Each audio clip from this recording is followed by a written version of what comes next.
Are you the happy owner of a pack of arty postcards, but struggling to decide what to do with them all? Here's an idea to bring one of your favourites into the limelight with just a little imagination. First, you want to select a postcard that has the scope to be expanded upon. What I mean by that is you could imagine what would continue beyond the border of the current artwork. For this example, I'm going to go for this gorgeous Alice in Wonderland card. The fantastical nature of it means I can let my imagination run wild, and the way it's cropped means I can finish off these trees here and also the playing card pathway. Once you've selected your postcard, help yourself out by preparing your colour palette.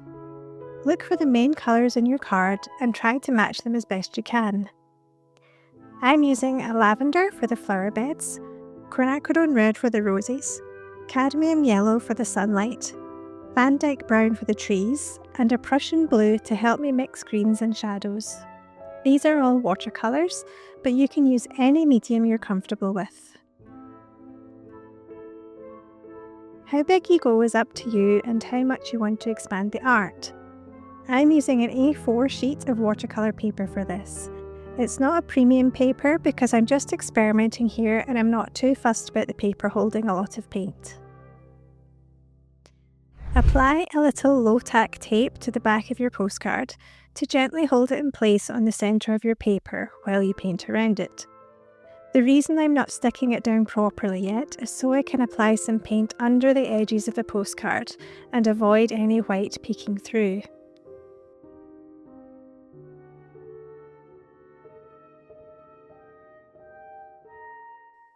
Now you want to sketch around the postcard, beginning with the parts of the drawing that are cut off, like the trees and the flower beds.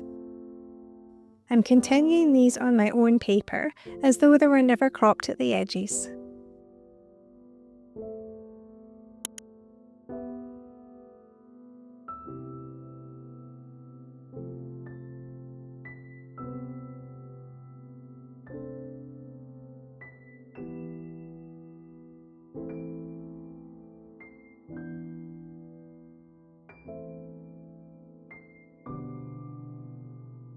This path is particularly interesting because it's made from playing card shapes, so I can continue these down and off the page. I might add a club in here too.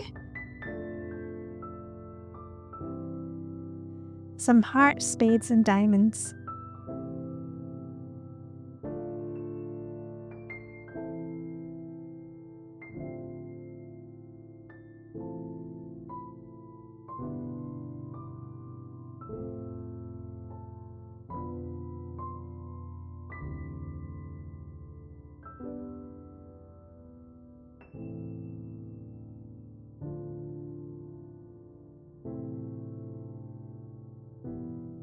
And then I'll extend the horizon line on each side.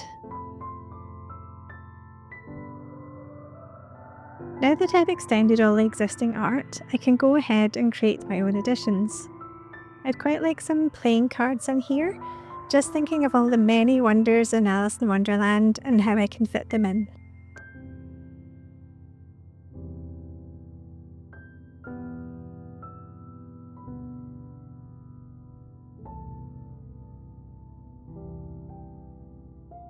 Yes, Benji, I know there's a Cheshire Cat, so I'll add him in somewhere too. I've just noticed the rose bush needs to extend up top here, so I'm quickly doing that. And now I'd quite like a teacup or teapot, as there's a lot of tea parting in Alice's adventures. Quite right too. I'm just going to have it floating here as it's very fantastical and doesn't need to make any real sense. Floating at an angle, there's a liveliness to it, and I'll have the teapot spout just peeking in here as it pours the tea.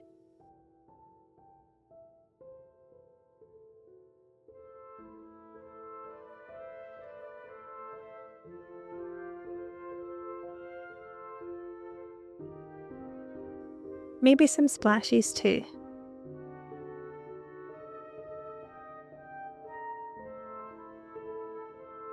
So what else? There's the caterpillar, But what I might do is just have a suggestion of his long body moving in and out around the edges, so I'm not overcrowding the main scene with too many little characters.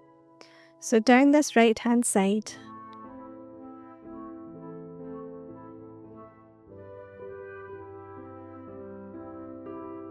and a little in the top left.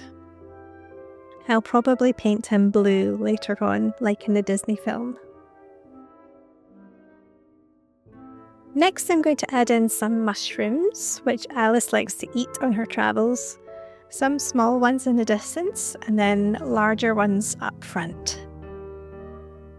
I'm running out of space now, but the treetops are quite plain, so I might take advantage of that and add in a few more Alice references.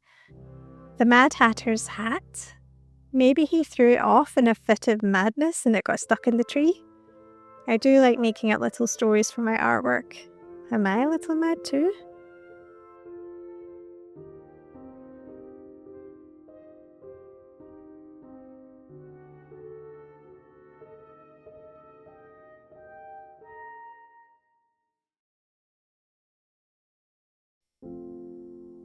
I promised I'd add in the Cheshire Cat too, but I think I'll make it more subtle, just showing his grin and maybe his lovely stripy tail peeking out from the tree. And finally, some mome rats. These little brightly coloured fluffy things, they will look nice in this tree.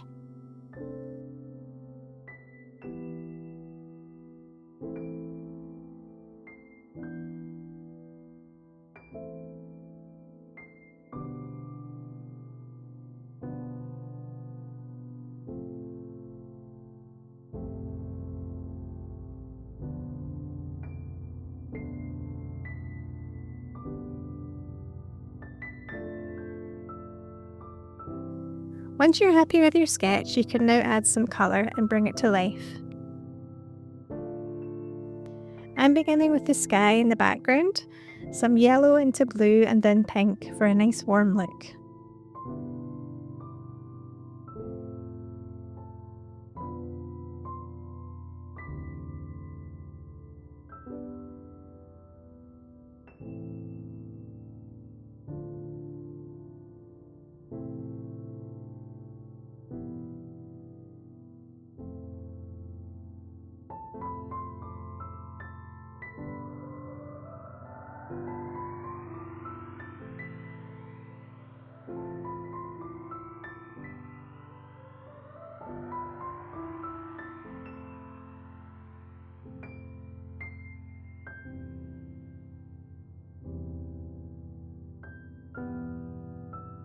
And I'm continuing that yellow into the path for my card shapes.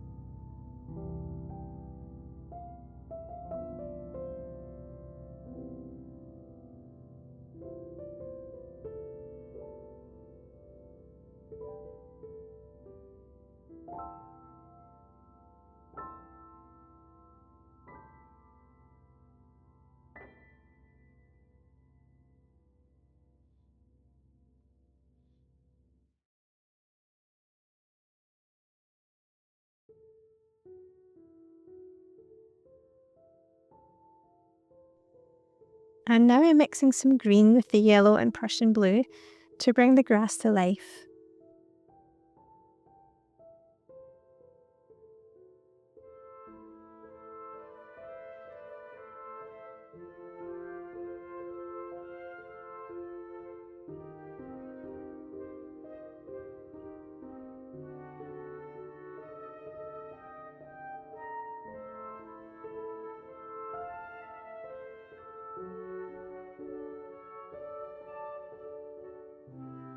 And in with the Van Dyke brown for the tree trunks.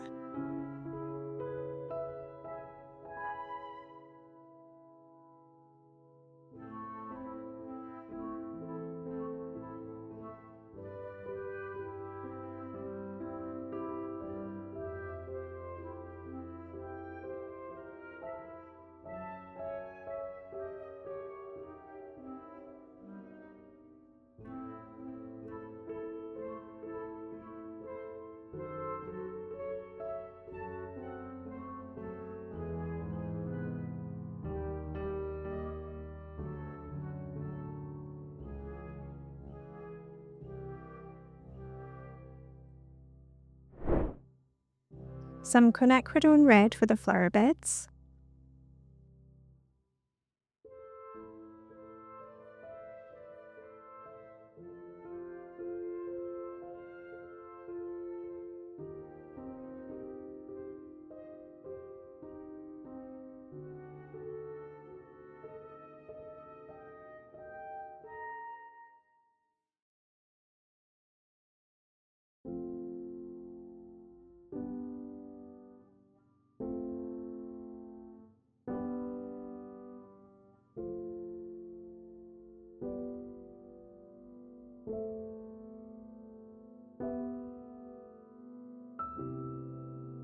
more green for the remainder of the path,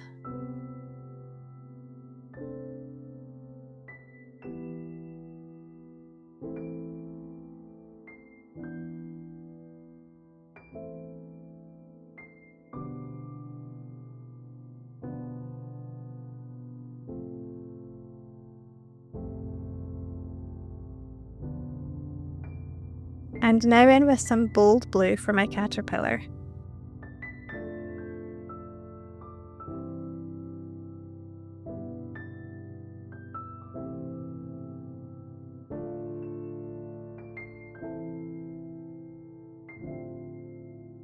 And I'll continue that blue for my teacup.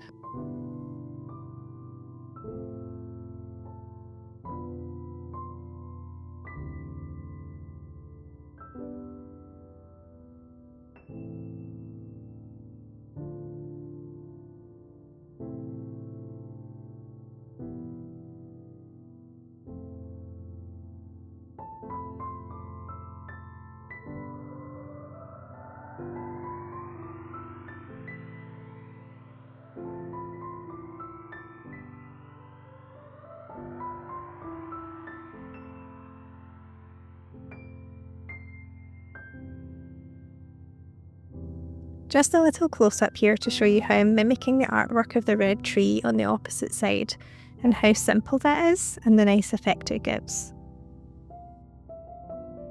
This is why I think choosing something fantastical is really fun for a project like this, because you can really go wild and nothing's off the table in terms of colour, scale and absurdity.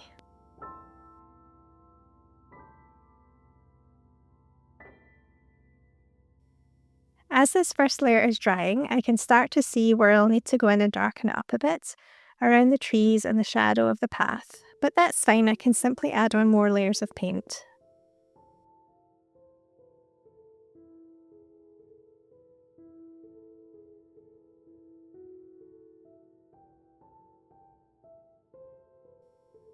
I really love the vibrancy of the warm red. It's helping lift out the rosebush in the postcard as well, making it all look more cohesive.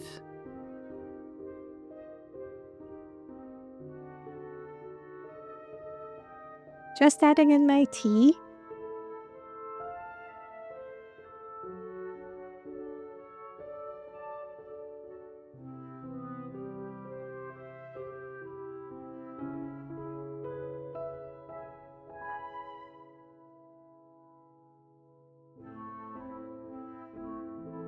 And all the little critters in the treetops.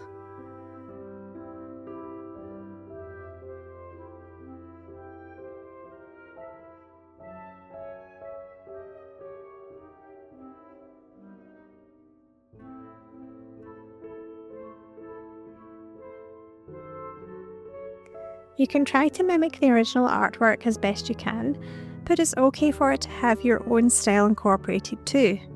I think it adds to the whimsy of it all.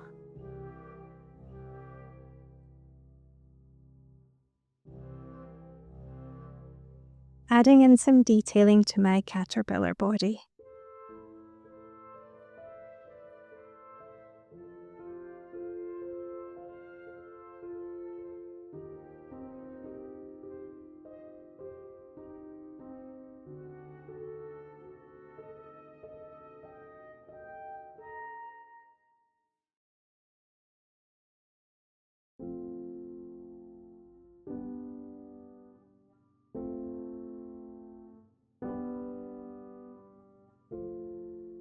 I'm finishing off with a fine liner to add some outlines here and there, as I can see in the postcard that everything does seem to have a shadowy border.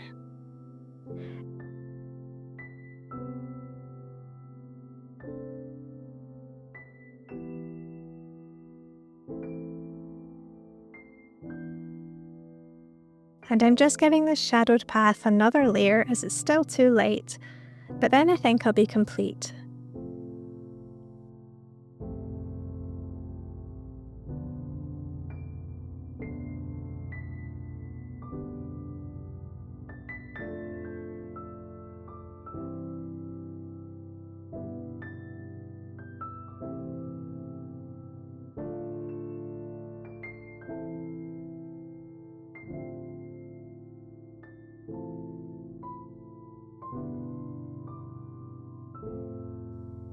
Once you're finished, you can stick down the postcard firmly using glue, making sure no white edges are showing.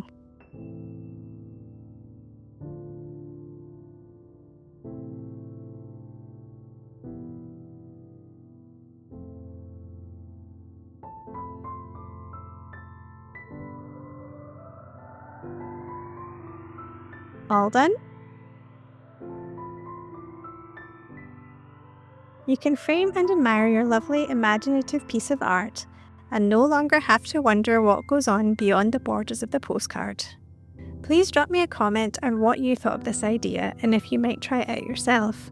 And a wee like really helps the channel too. Thanks for watching!